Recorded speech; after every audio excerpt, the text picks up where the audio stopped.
The Mannin Line with Andy Wint.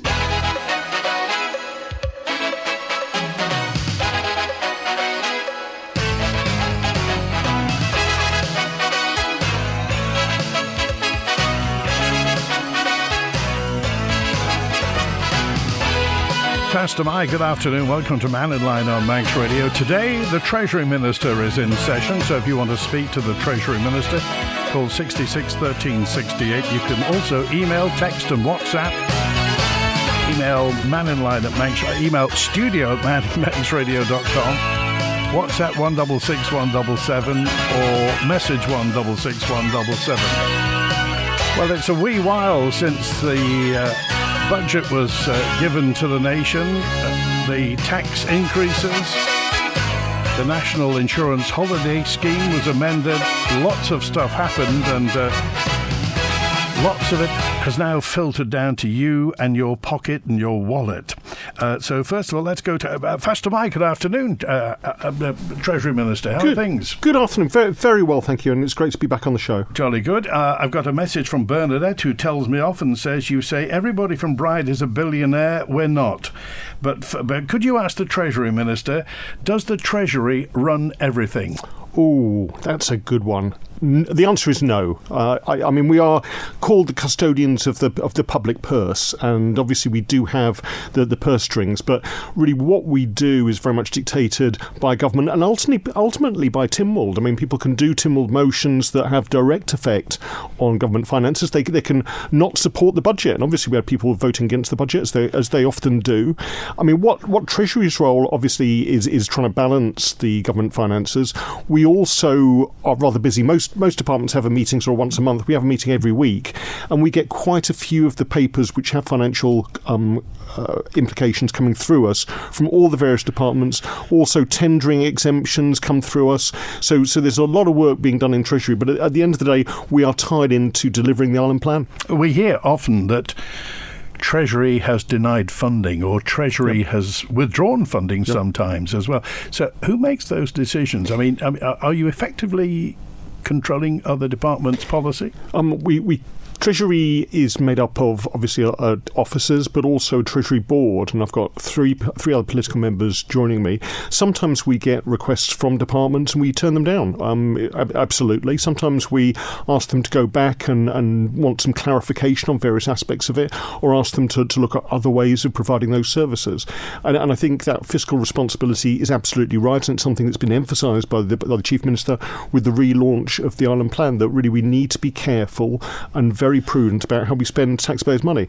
So sometimes we do say no, and then those departments can come back to the Council of Ministers and argue their case there.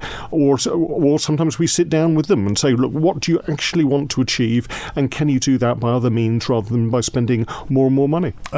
Your Chief Executive is Mr. Randall. Yes, he's Chief Financial Officer as well. Okay, so I mean, he holds an enormously powerful position within the apparatus as well. I mean, most people don't know Mr. Randall. What's he like? He is an extremely accomplished accountant who spent years both in the private sector but also dedicated to the public sector.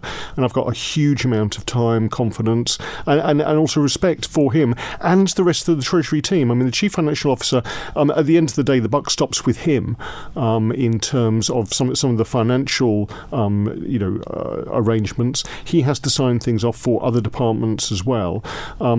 So the buck stops with him in terms of some of the finances, the decisions being made and the political ramifications. The buck stops with me. And I think there is this idea that civil servants sort of run government. They don't. I can have very robust disagreements with Caldrick. And I often do. I absolutely respect his point of view, but at the end of the day, it comes down to myself and the rest of the Treasury Board, the political members, to make some of the difficult decisions that we have made and that we will continue to make. And the political members are Mr. Henderson? So Bill Henderson's there.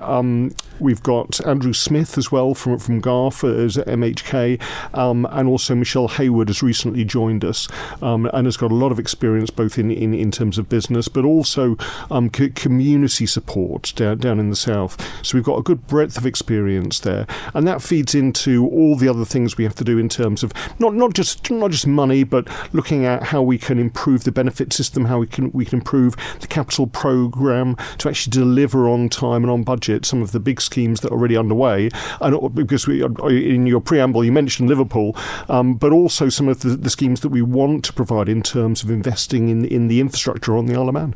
Have you got your work cut out at the moment? Oh yes. I mean, I must admit, I haven't been this busy since I was a junior doctor. It's been fairly unrelentless. I'm sure it is for lots of people in lots of different parts of work. We've had some big decisions to make. We've been under a lot of financial pressure, as you're very aware, and businesses and individuals and households have been as well. It is very, very busy, but we still have to have time for that proper scrutiny of what's coming through the door in terms of how we spend public money.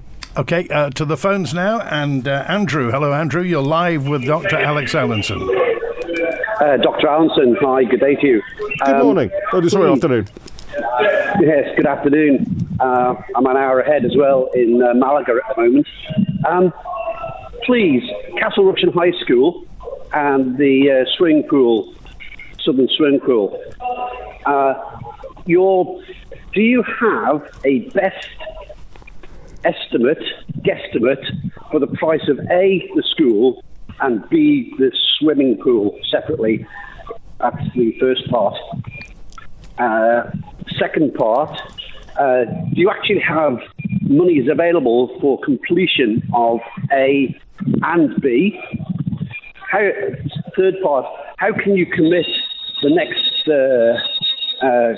government to actually complete this project? And what provisions can you make to ensure that, for example, the swimming pool element isn't de-scoped? Many thanks. Okay, well, thank you very much, Andrew, and I hope you're enjoying your time in Malaga. So in terms of the costs of this, the previous Education Minister went through these with the sort of the master planning that they did. The cost of the school, the high school itself, is probably going to be around about 40 to 50 million pounds, depending on the exact design and going out for tender. There is the cost of a large sports block, which will include a 6-lane swimming pool. That's currently costed at around about 12 million. The last time we built a pool was up in Ramsey for the Northern Pool, and that came in, I think, at around about 7.8 million, but that was quite a few years ago now. So that gives a rough ballpark figure. In terms of do we have enough money for this? The capital programme is quite tight. We've got, over the next 5 years, around about £273 million in the medium-term financial plan for capital programmes, so we're going to have to look at how we can prioritise that. And one of the other things with Castle Rushen is obviously we're building a brand new school in the grounds of an existing school, so we have to phase this very carefully to make sure that it can be delivered, but it doesn't interrupt the operation of the school or endanger any of the staff and the pupils there. So there's a lot of planning that needs to be done to begin with, but I'm absolutely committed to delivering this. I've met with some of the local political representatives recently to go through the procurement of a specialist board to run this, to look at how we can learn from best practice in the UK, where they have been going through a major rebuilding of their schools and using new techniques and new standards for educational facilities. In terms of committing a next government to complete this, I think what we're going to be doing is looking at a multi-year phased development of the entire site, and what we can do then is plan that out for Tynwald. Now, obviously, we've got elections in 26, and we'll be starting to people will be looking at the new structure being delivered by then, hopefully. I think Tynwald has been absolutely committed to improving education for all the people in the south and all around the island. And obviously part of the island plan is investment in critical national infrastructure. And I'd say schools are that. And obviously the swimming pool, the local community have shown how much they value that. And I think, woe betide any politician, whether they be southern or national, who would go against that strong public opinion. Andrew? Yes, okay. I would worry, actually, that we'll get school built and it'll all be voted through at the outset with the sports swimming pool, and then that will get de-scoped, just as the extension to the horse trams was de-scoped by the civil service.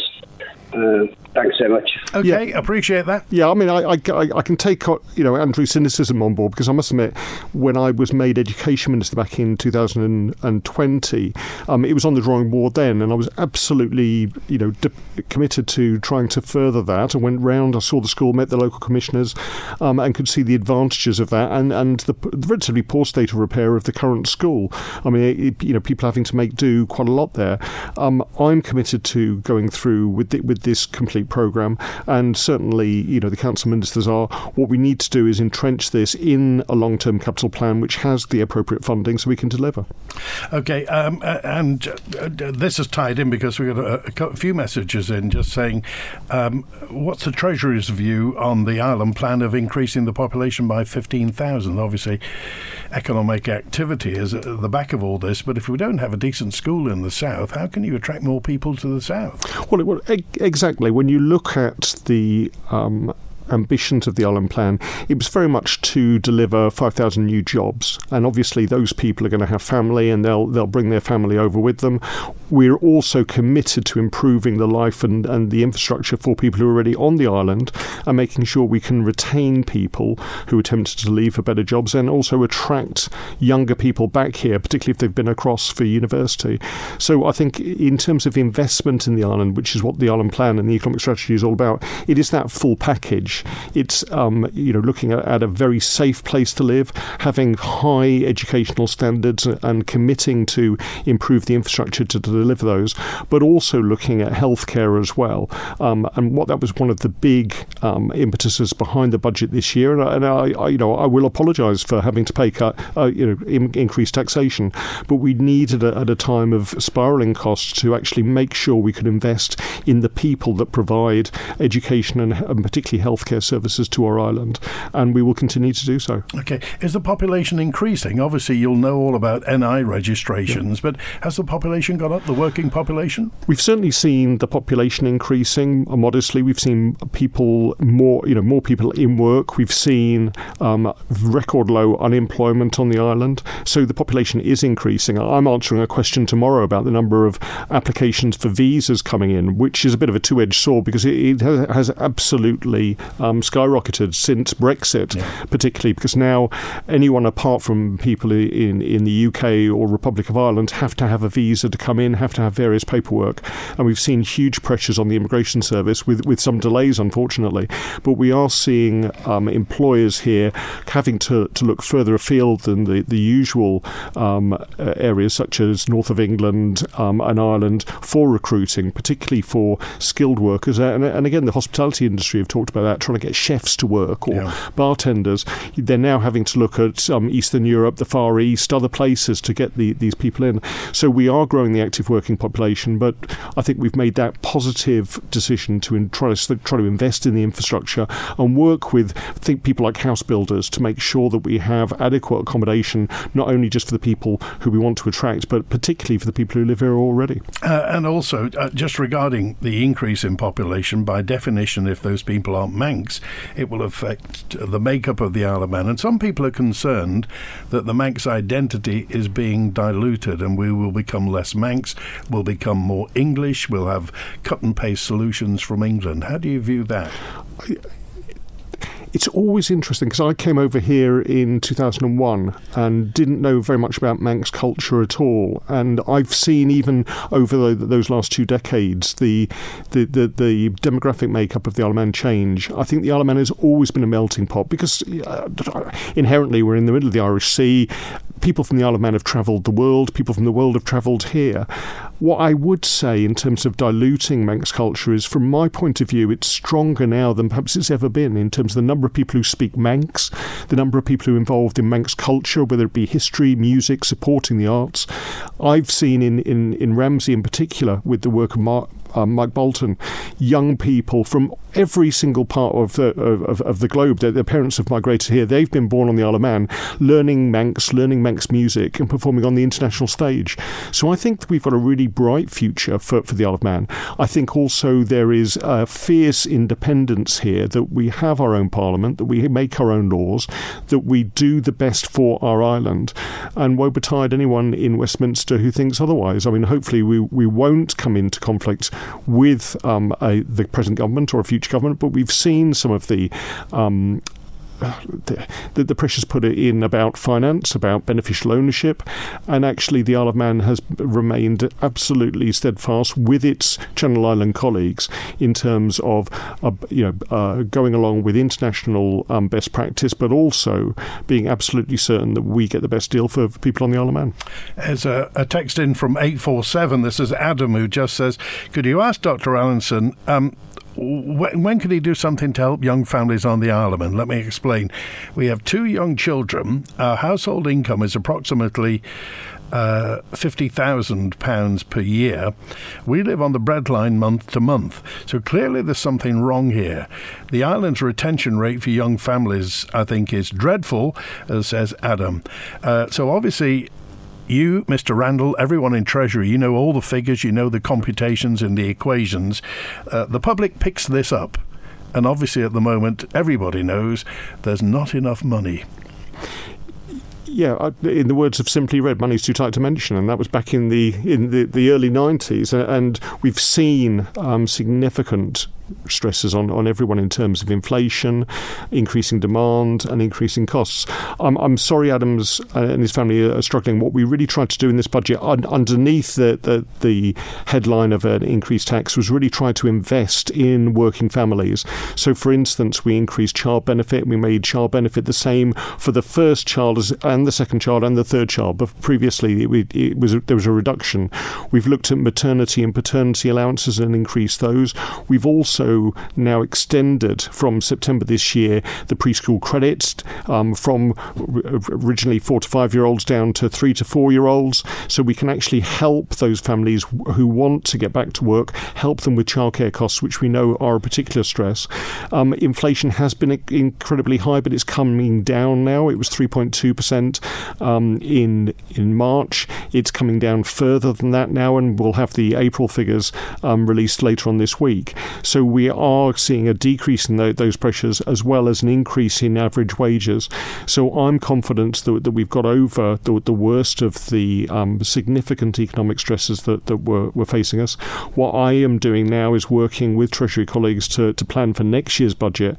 I've already made the commitment to look at some significant changes, particularly in terms of tax thresholds, but also in terms of child benefit thresholds, so we can actually make sure that those working families and what has been termed the squeeze middle are not further disadvantaged by our endeavours to grow the economy, but actually manage to make sure that the benefits of growing the economy is shared by as many people as possible. When do you think tax thresholds and benefit thresholds will be increased? That's going to come down to the budget in February next year. I'll be making a financial statement in October, and hopefully by then we'll be able to be in a better position to sort of signpost how we can gradually develop our economy and make sure that those people, such as Adam, who may be finding it really tough at the moment, how they can share in the increased prosperity of the Isle of Man. A message from Jenny to me. We have got a decent school. It's called Castle Rushen. Sorry about that. I meant the decent infrastructure for the school. The school at Castle Rushen is fantastic, and the staff work really hard. It's just that it's crumbling around the edges, Jenny. But she also said Treasury can't do anything about the cost of private rentals, and that's part of what's driving up the cost of living. And Jenny's very, very right. I mean, I've been to Castle Rushen, and the staff, the pupils there, the parents who support them are fantastic. The school itself, bits have been added on and added on and added on, and there are roofs that have sprung leaks. Everybody knows it's tired. Yeah, it is. And actually, when you build a new building nowadays, whether it's a school or even a hospital, you're talking about a 40,000 50 lifespan, and then you've got to start again. And I think we need to start planning for that sort of replacement. That's probably one of the key things with the capital programme, looking at making sure we do things like the proper property assessments of our schools, we do the repairs and make sure that they're up to date before we start replacing them. So we use public money a little bit better. I mean, in terms of of Jenny's comments, I completely agree that we need to look after the school environment and need to work with the pupils, the parents and the teachers at Castle Rushen and also the other schools, particularly some of the primary schools around the island, to make sure they've got the right atmosphere for learning. Okay, this is 313G, going back to the population increase. Increasing our population, says G, isn't the answer to boosting the economy, considering the future health and pension costs that government will then face to that. So more people drawing on public services. Is there a net benefit in those 15,000 people? So thanks very much for that question. Again, we need to get off the idea that it's just about people and bums on seats. It's about increasing the active working population. When you talk to anyone in the business sector, they'll say that they're struggling to get staff. It's holding back hospitality, it's holding back healthcare, it's holding back education. We need more working people here.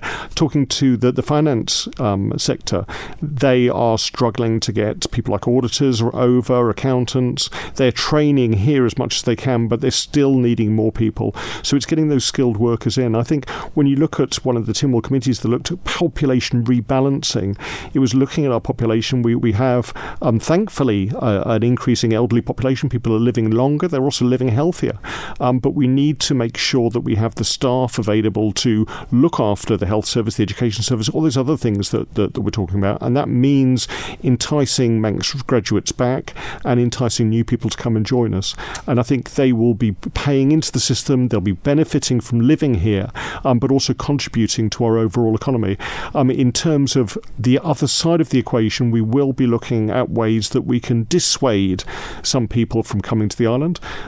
We've talked about that before. I think back in the 60s and 70s, it was very much a recruitment campaign for retired people to come over here and buy houses, and that was seen as a boost for the construction industry. But we've seen the long-term effects of that, and so we need to make sure that those people who are joining us can actually contribute to the island rather than be seen to perhaps adding a burden onto some of the services we provide, particularly healthcare. And we need to prioritise those for the people we've already got here and make sure that they can get to see a dentist, get to see a GP and get a hospital appointment. And how will that filter be introduced and enforced? We've got to go back to Tynwald later on this year in terms of looking at various aspects of that. One of the suggestions from one of the Tynwald members, the Honourable Claire Christian, was to bring in the healthcare levy in terms of immigration visas that we don't have at the moment, so we're looking into that, but also a range of other things we can do to dissuade people who are coming here just to avoid inheritance tax and capital gains, but encourage people who want to come here to make it their home for their families and actually work and contribute to the Isle of Man. And it's trying to get that balance right that I think a lot of small jurisdictions struggle with. But when you look at the age demographics of the Isle of Man and you look at the needs of the economic sectors we have here, we need more people to come over here to work and to provide those services and provide that ongoing economic growth. It's 12:30 on Manx Radio. We're live with the Treasury Minister, Dr. Allinson MHK. And if you want to get in touch, text, email, call and WhatsApp. Julian's with us now. Hi, Julian. You're live with Alex Allinson. Hi, Andy, and hello, Alex. Oh, hello, Julian. Lovely to talk to you. I was going to. I normally you normally are the first one to get on the Andy Wint show, so I was going to ask you what's your secret, but obviously it hasn't worked this week. Talk sweetly to whoever's on the switchboard. Just a quick one. I absolutely agree with your first caller, actually. I think whilst there are contractors on site, it's mad not to build that pool because it will be far more expensive to tack it on afterwards. So I think it would be good to sort of, as you say, entrench it into the plan so that there is. I mean, part of the master plan was to have a large sports block, so you can map all that out and put all the foundations into there, and that would include, indoor courts, but also a swimming pool. So it is all down there. I think, one of the things that does annoy me is that for a small island surrounded by sea, we have to make sure everyone is able to swim. Particularly our young people, because unfortunately, with the good weather, we know what happens when people dive into rivers and go swimming in the sea if they haven't got that confidence and those skills. And I think it's absolutely important that we take swimming and swimming safely, seriously on this island. Yeah, no, I absolutely agree with you on that. The one I don't agree with you on, I noticed, by the way, tomorrow morning at 8:30 outside the Wedding Cake on Prospect Hill, there will be a protest against the assisted dying bill. So that's tomorrow morning at 8:30. And my point today is there were two callers on the Mannin Line last week, Frank and Stephen, who are pro-assisted dying, but neither are eligible. Frank has been told by the Manx Health Service that there's nothing more they can do for him. So it's not much of a choice for him. And no doubt it's not good for his mental health either, considering it's Mental Health Awareness Week. The other caller, Stephen, said he thinks the assisted dying bill doesn't go far enough. What do you say to people like Frank and Stephen, considering your bill says that assisted dying will only be applied to the terminally ill with 6 months or less to live? Just to preface that, this is Frank who called in, who said he has constant pain. He's had pain for years and years in the lower half of his body and is in constant pain and multiple painkillers. Well, I'm sorry to hear that. I mean, I'll put my MHK hat on now rather than minister hat, because obviously the assisted dying bill is something I'm bringing through as a private member's bill, as a backbencher. It's got nothing to do with government, and that's why I'm bringing it through. I suppose when you look around the world, and we've got assisted dying bills throughout the world, providing services for about 250 million people. There are two different sorts of assisted dying. One looks at chronic illness and what's called unbearable suffering, and gives assistance there for people to end their lives. And that's the system that was originally developed in Belgium and the Netherlands in particular, and has it been extended in Canada after the intervention of the Supreme Court overruling their parliament. And that has a very broad reach in terms of people. The other way of providing assisted dying is far more restrictive when you limit it to terminal illness. And this is the process that's been provided in places like Oregon and 10 other jurisdictions in the United States. It's available in New Zealand and Australia. And it confines assisted dying to terminal illness. And when you do that, you have a much more rigour in terms of the risk of incremental change. You also can confine it and make sure that you can get the medical profession on board to deliver it under very strict criteria. So when I was bringing through the assisted dying bill, I looked at all the different jurisdictions around the world, and the ones that really resonated for me, for the Isle of Man people, was to restrict it to terminal illness, to competent adults who've made a commitment that this is what they want and have that intention, but also go through a process and are reasonably expected to be meeting the end of their life within 6 months, which was extended to 12 months by an amendment last week. So I'm sorry about Frank and Stephen in terms of our assisted dying laws. What I hope, though, is that if they are passed, they will reinvigorate some of the debate about long-term health care, about end-of-life choices for people who have long-term conditions, and will actually get those conversations going so we can provide the right health care, the right pain relief to everyone who's suffering on the island. Okay, final word, Julian? Yeah, final word. How do you ascertain if somebody's only got 6 or 12 months to live? Yeah, I mean, this was one of the things that came up in the discussion last week in the House of Keys, and we had various experts giving evidence. When you look at what are called disease trajectories, particularly with things like cancer, when people get to the terminal stage, you can relatively accurately predict when they're going to die, and that can be on blood tests, scans, how people are feeling. Saying that, I've seen people who have outlived what their doctors have told them by the power of human spirit. I've also seen people who've died far quicker because they've become resigned to that. But what we're looking for in the legislation is people who are facing an imminent death, where treatment will not prolong life or help sort of cure their illness, and then they're given the option to take help to die at a time and at a place that suits them, but actually make sure that that's done within the right safeguards, and make sure that that's done in the right way with the right level of education and support for all those involved and all those left behind afterwards. Okay, thanks, Julia. Thanks, Andy. Thanks, Alex. Good to hear from you. 24 minutes before 1. Let's get back to Treasury Minister. And just again, another question. You mentioned it briefly. Why are we allowing people of pension age to retire and purchase properties on the Isle of Man when their contribution to the economy is modest at best? Yeah, and I think this is something that the island is beginning to face up to. As I said, there was a Tynwald committee that looked at population rebalancing, was looking at incentives to get people across here, but also probably for the first time talked about disincentives for people coming over here who perhaps we don't want. That sounds terrible, doesn't it? Because we are a welcoming nation. Yeah. But we have a lot to offer on the Isle of Man when you look around the world. We have a huge potential here.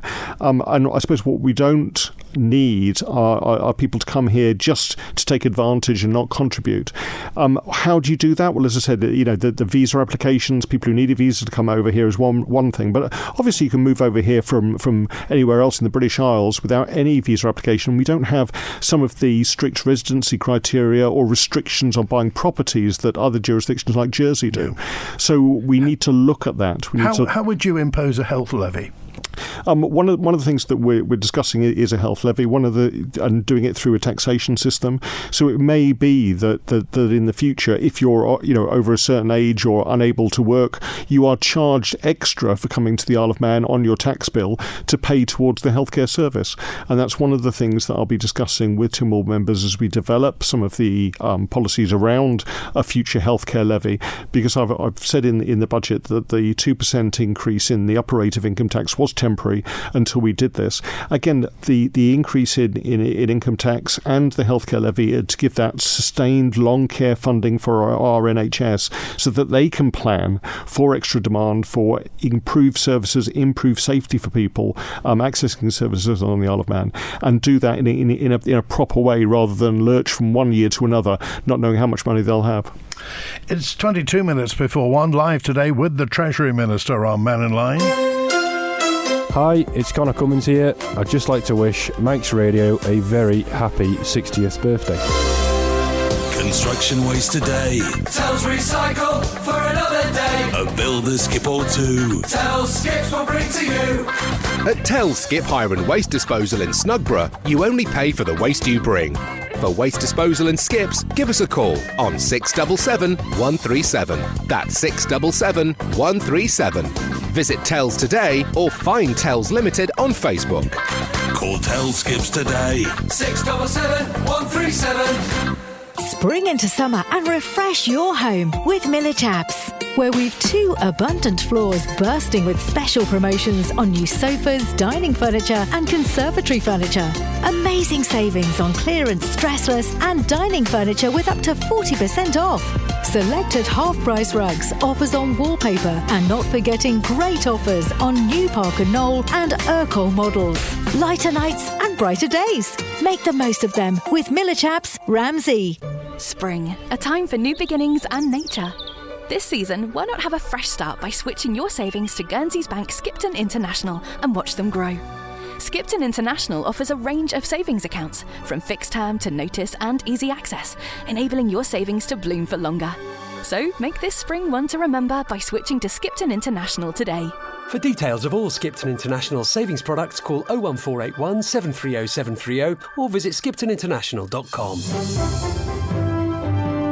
Skipton International is licensed to take deposits by the GFSC and is a participant in the Guernsey Banking Deposit Compensation Scheme. See dcs.gg. Accounts, payroll, tax, VAT. It can all be a bit much when all you want to do is run your business. Nicola Bowker will make it easy with friendly professional services using the latest technology. You can do it and be the best with Nicola Bowker & Co. More from the New Political Alliance on this week's agenda. Julie Edge, MHK, gives her warts and all assessment of government and what needs to change. So what did she do as Minister to solve these problems? Is this just sour grapes on the recently replaced Education Minister? Ms Edge certainly has some interesting thoughts and ideas for the future, which she shares with you on Agenda this evening at 6pm on Manx Radio with me, Phil Gaughan. Will the Chief Minister live to regret losing so many ministers? Do you find it refreshing to hear the unbridled views of ex-ministers, or do you just wish they'd all shut up and get on with the job? The Mannin Line with Andy Wint. 19 minutes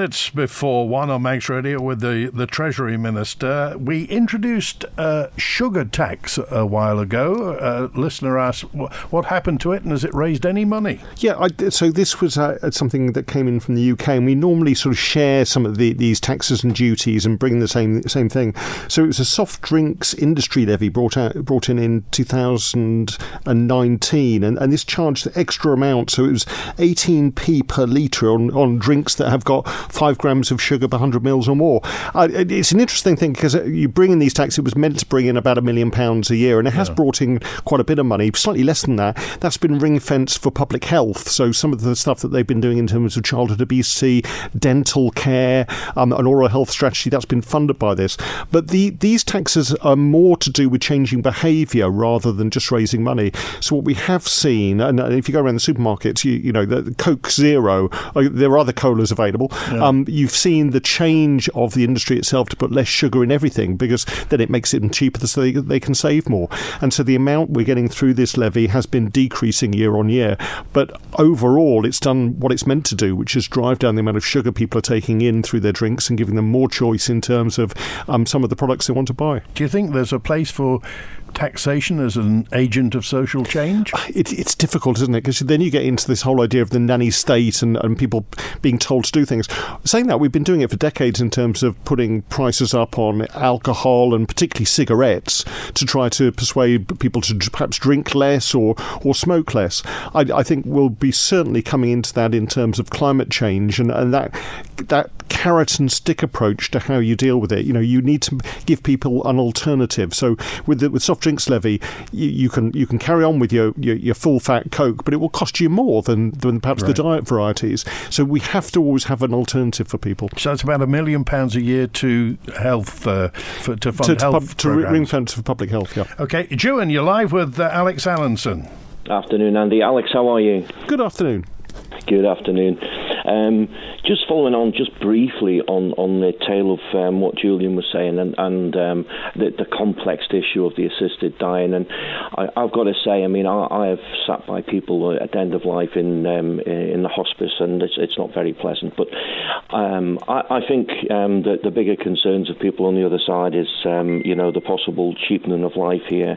You look at things in Canada like the MAID program, and you look at the Agenda 21 program, which has been going around for 40 odd years now, and what's written in that. And I think people's concerns are where this is going to end. And I'm sure your thoughts are well intentioned, but there's a lot of people's thoughts who are not well intentioned. So, okay, but there was a question about Treasury. There is a question about Treasury, yeah. Allinson Limited, what, Coldrick, you mentioned Coldrick Randall before. What position at the moment is Coldrick in Isle of Man Limited? Okay, so thanks very much for the question. So I'll deal with that one first and then just briefly mention assisted dying, so I'll have both hats on. Allinson Limited is basically a shell company that was created because we wanted the name to be within government rather than pinched by somebody else. So at the moment, I'm not quite sure whether he's one of the directors, but there's no financial activity through it at all. Does it do anything? No, it doesn't. It's just an empty, dormant company. But it's preserving that name so that we can moment, absolutely make sure that that's owned by the public rather than perhaps owned by another corporation. And there are a couple of those dormant companies that are still there. One of the things that we've been doing recently is looking at all of them and trying to unpick some of them, particularly some of the film companies that were set up previously, to see whether they're still viable or whether we need to perhaps wind them up. Coming back to assisted dying with my other hat on briefly, I completely understand Julian's comments, and I know that people in the disabled community and the autism community have been worried about this in terms of devaluing life. But as I said to Julian, because we've limited our draft legislation just to people with terminal illness, the ability for it to adopt what's sometimes called a slippery slope and expand is very, very much limited. And one of the things in Canada, obviously, was that they've got a constitution, they've got a Supreme Court that overrules that. We've looked at that in both in the UK and the Isle of Man, and that incremental change from a court process is not possible here. Okay, all right. Thanks, Stuart. Cheers now, thank you. Good to hear from you. And let me see, Peter is with us now. Hi, Peter, you're live with Dr. Allinson. Hi, Dr. Allinson. Hello there. My wife is disabled. Now, according to the government, for every £250 over £13,000, there's £1 a week income. So can you tell me where I can get 20.8% interest, which is what you say we were getting? Which if I can say, which benefit is this? Is this income support or? Well, any support. Because support, income support, whatever. Yeah, a lot of these benefits are determined by, as you say, by people's means, and so they are means tested, perhaps rather than needs tested. And so, with people who have got deposits in the bank and savings, it slightly devalues the amount of benefits that they get. Yes, but I mean, at the moment, it's cost me. Well, the outgo for carer is more than our income. So it's cost about £100,000 up to now. So I tell young people now not to save money because it's not worth it. Because if anybody gets bad, you take it off. And sorry, I don't want to go into personal detail. Is your wife in a residential or a nursing home? No, she will be soon. Okay. She's got PSP, which will be in a nursing home soon. I'm sorry to hear that. I mean, one of the things that was launched last year by the Health and Social Care Minister was a consultation on how we deal with long-term care and how it's funded. And I'm waiting for the results of that consultation, because I think what you're talking about is very much to do with benefits and long-term funding for health care, hopefully in people's homes, but sometimes when people develop significant disabilities, that has to be done in a residential environment. And what we're looking at is how that can be applied far fairer across the community, and people can be allowed to have far better choice in terms of how and where they're cared for. But if you are struggling financially, what I would say is reach out to the social services and get them to recalculate exactly what you're entitled to. Okay, all right, Peter, we appreciate that call. Thanks for being with us.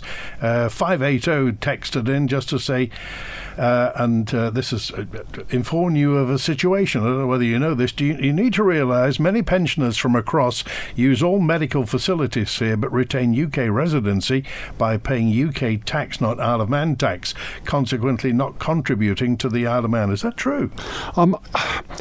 I don't think it is. I mean, if you're tax resident here, you would pay tax here, and we've got reciprocal agreement with the UK. Obviously, we've got people whose pensions might be paid from the UK who are resident here.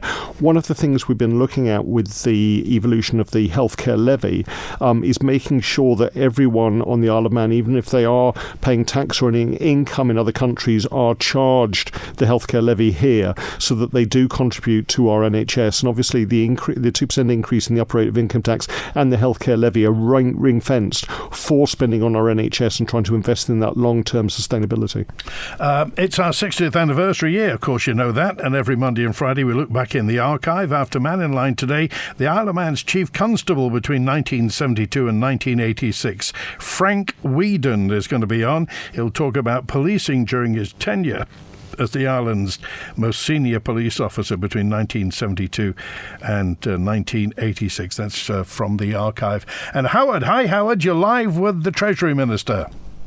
Good afternoon, Andy. Good afternoon, Dr. Allinson. Good afternoon. just a quick. I wasn't going to come on, but I heard as I was driving home the increase in the income tax supposedly going up to support the NHS. I found this out now. I've got the state pension, but also in all the years I was working, I contributed to a company pension. And of course, there's no tax taken out of the state pension, but collectively, there's tax then taken out of my private pension. And I notice it's gone up over £50 a month since this April. I've been waiting for my payment advice to come through from the company across. And is this money, it's going to cost me over £500 a year extra on my tax. Is this money going to be ring-fenced for the NHS? Is there going to be any notification of what was acquired by this increase and what it's been spent on? Yeah, or is it going to be another thing that's just going to fall into line and suddenly you say it's until such times it can be sorted? That leaves an open house to leave this extra charge on the income tax running forever. Yeah, I mean, thanks very much, Howard. The first thing I'd say is obviously I don't want to go into your personal finances here, but at the end of the year, make sure you put in a tax return, because some of that tax you've paid, if it's on a pension from across, you may be able to get a tax rebate on. I mean, in terms of that money, it's absolutely been ring-fenced. In this year's budget, we committed an extra £43.8 million to our NHS, to health and social care, to try to make sure, one, that we could continue to expand healthcare services on the Isle of Man and deal with a real increase in demands there, but also reduce waiting lists, particularly for surgery and for procedures, and get people seen quicker before they further deteriorate. So this year's budget was very much about investing in healthcare. We put another £9.8 million into education as well to deal with that, and looked at other ways in terms of how we could improve public services for the people who live on the island. There is a lot of work to be done, and certainly the Chief Minister's talked about fiscal prudency and accountability, and what we need to do is make sure that every single pound we take in terms of taxation from people on the Isle of Man is spent in the right way. We try to reduce that take in the long term by growing the economy, but also make absolutely certain that government is providing the services in the most cost-effective, productive and efficient way as possible. Okay, thanks, Howard. Yeah. Thanks, Ian. Bye now. Good to hear from you. We've only got a couple of minutes left, so I've left the most difficult one till last. Martin said you haven't asked the Treasury Minister about the public sector pension hole. What's the situation?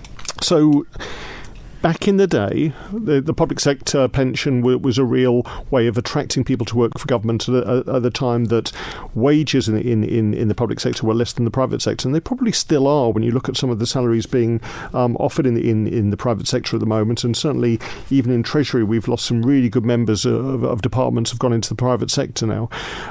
So the public sector pension was set up. However, looking back then, it wasn't sustainable and worked at a deficit. And that was fine when more and more people were coming to the public sector. Now we've put very much a halt on that. We've decreased in total the headcount to what it was. We're still looking at how we can make that more efficient. And we have every year around about £40 million as a gap between how much is being paid in and how much is going out, often to people like doctors, teachers, nurses, who have worked all their life providing services. I mean, the average public sector pension is about £10,000. It's relatively modest, but when you look at the number of people who have been employed over many, many years, obviously it mounts up. What we brought in the last administration was a cost-sharing agreement. We've increased significantly the amounts that people now working have to put into the pension to pay for that, and we're trying to make sure that gap is narrowed or at least controlled as much as possible. So we've got an actuarial review happening now, which will look at the long-term commitment to honour those pensions, but also making it sustainable in the long term. Okay. Thanks for being with us. I appreciate your time, Treasury Minister. Thanks for that. Well, thanks very much as ever. And thanks very much to all your callers. Good to talk to you. And we're back with another open line tomorrow on Thursday Live with the students of King William's College. Thanks for being with us today. Thanks to Chris Quirk on the phones. Enjoy the rest of your Monday. WINT. 60 years serving you as the nation's station. This is Manx Radio. Having enough police officers on the island to do the numerous jobs required of the force has been a perennial problem. Frank Whedon headed the force. He was Chief Constable from 1972 to 1986, and finding enough policemen for all the roles required was a major headache for him. There are so many things that you could do if you had sufficient manpower. I think this island really doesn't understand how short it can be of policemen. For example, I can turn out 7 men on a shift in Douglas, and if there are 2 courts on, that's 2 policemen into 2 courts. And then I have to keep the office open in Douglas, so there's another policeman or a policewoman gone there, so that's 3 gone.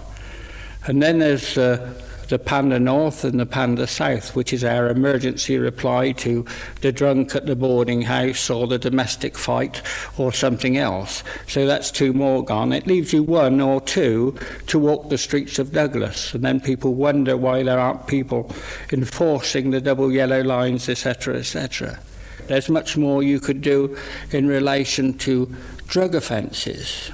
We have a very small detective force which deals with general crime and drugs and sudden death. We haven't got enough bodies to say, right, there are 4 men on a drug squad. Then again, you have a very small number of traffic patrols. People say, we don't do enough about speeding. Well, there's only 6 men in the traffic department to work 24 hours a day, 7 days a week, plus a sergeant and an inspector. And I would like to see traffic cars on the Isle of Man all day and all night, and I would like to see them double crewed at night with a driver and observer ready to go anywhere to deal with anything.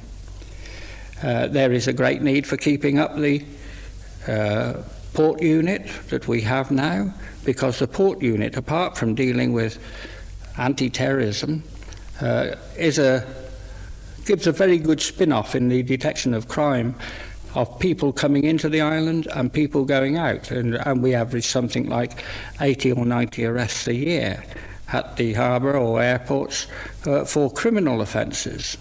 So for the future, I would like to see more people to do a proper job. Part of island life for 60 years. This is your Manx Radio.